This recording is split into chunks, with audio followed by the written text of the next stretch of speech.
Hello guys and welcome to Mossy Maths with me, Tom Moss, and today we're going through a new topic on coordinate geometry. And this is the first lesson where we go through the basics. And this is also part of the Core 1 AQA course. Now, this looks at linear equations. So this is where we have a power of 1, okay? And it's quite an easy topic, however we will be going through numerous lessons on it, probably around 5 or 6 lessons. So this is quite a long topic because we look at finding the equation of lines, how we can find the perpendiculars and parallels to lines, and finding the distance of a line using Pythagoras. So this is quite a long topic, however today we're just going to be going through some of the key points to lead on to future lessons. So we need to be familiar with the equations that we need to use. And the first one is y equals mx plus c, where y is the y value, x is the x value, m is the gradient, and c is the y-intercept, the point where the graph crosses the y-axis. And you may have seen this already from GCSE, and if you have, then you should be familiar with how to use it.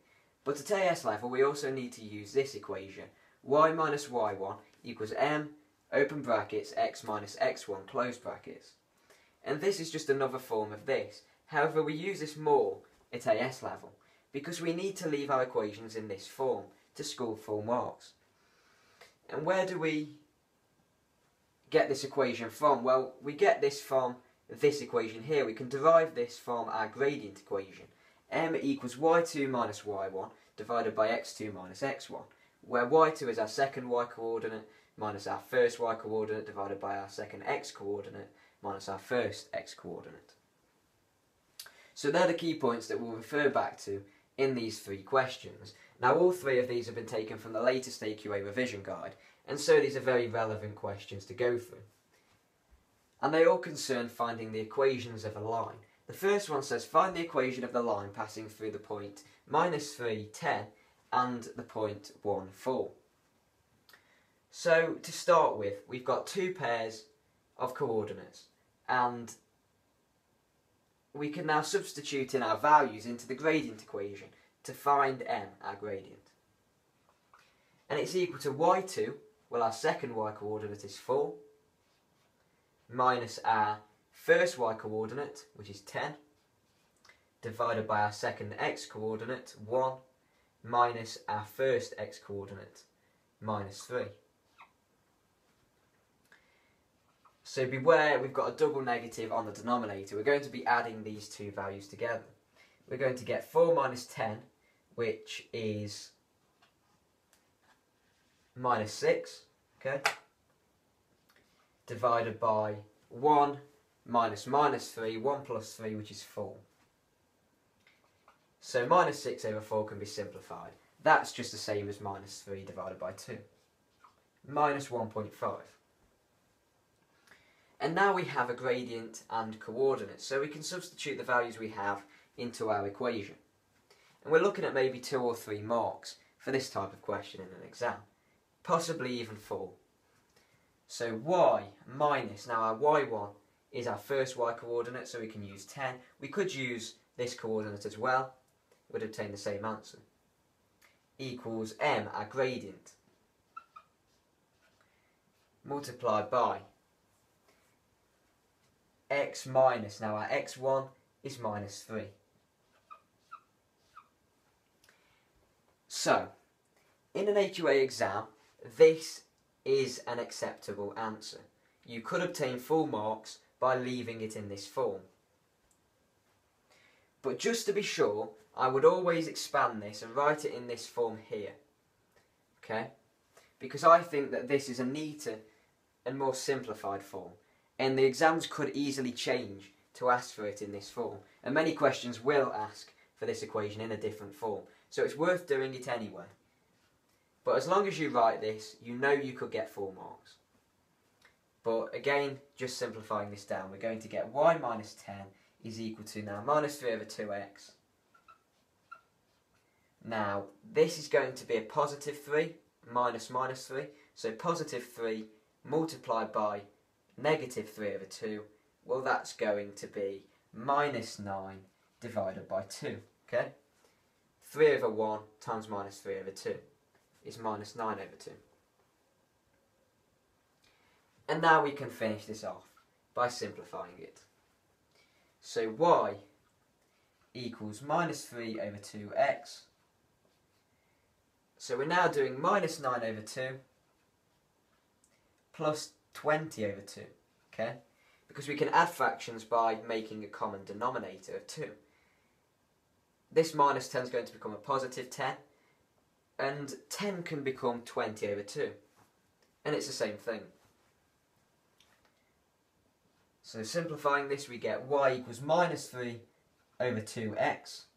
So minus 9 over 2 plus 20 over 2 is going to give us 11 over 2. Positive 11 over 2. Now we can't leave it in this form.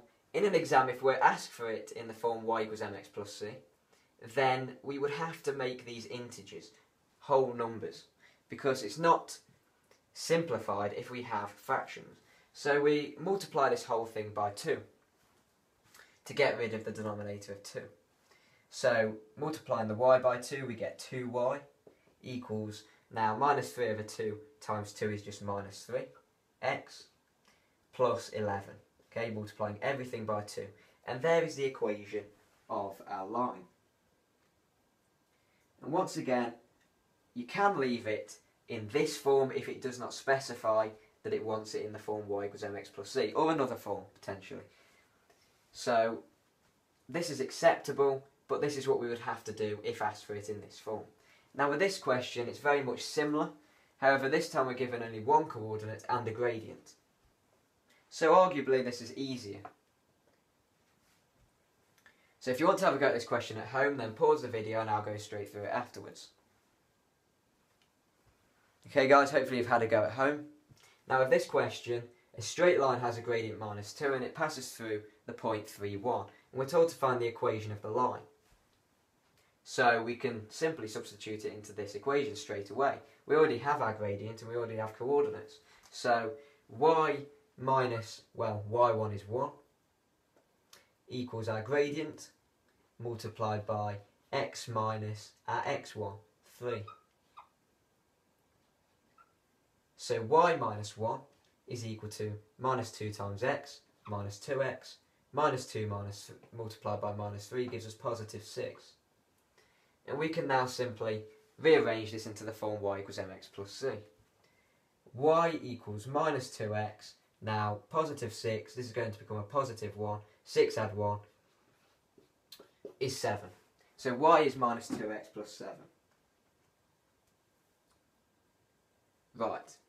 So now with the final example. Now this is similar to the first one. We're given 2 coordinates. So let's go straight through this one. We can find the gradient using this equation from our key points. So our gradient is our second y value minus our first y value divided by our second x value minus our first x value. So our gradient is 2 minus 16, which is minus 14, divided by 10 minus 18. 10 plus 18, which is 28.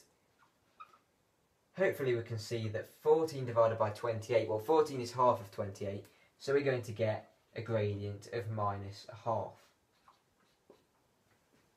Okay?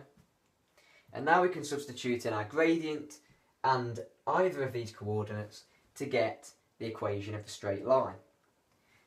Y minus, so our y1, which is either of these, we could say 16, equals our gradient of minus a half, open brackets, x minus x1 minus 18. So simplifying this, we get y minus 16 equals minus a half x. This is going to be a positive 18 inside the brackets because we have a double negative, and we're multiplying this by minus a half. Well, 18 multiplied by minus a half is minus 18 over 2, which you could just go straight to writing as 9. So we get y minus 16 equals minus a half x minus 9. 18 over 2 is just 9. And now we can move this 16 across to get it in the form y equals. Well, y equals minus a half x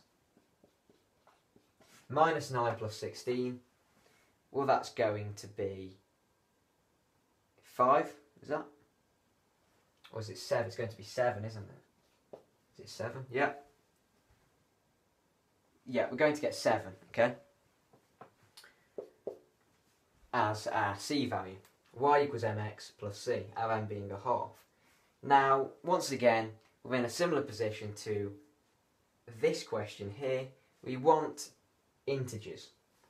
So it's always worth multiplying this whole thing by 2. So we get 2y equals minus x plus 7 times 2.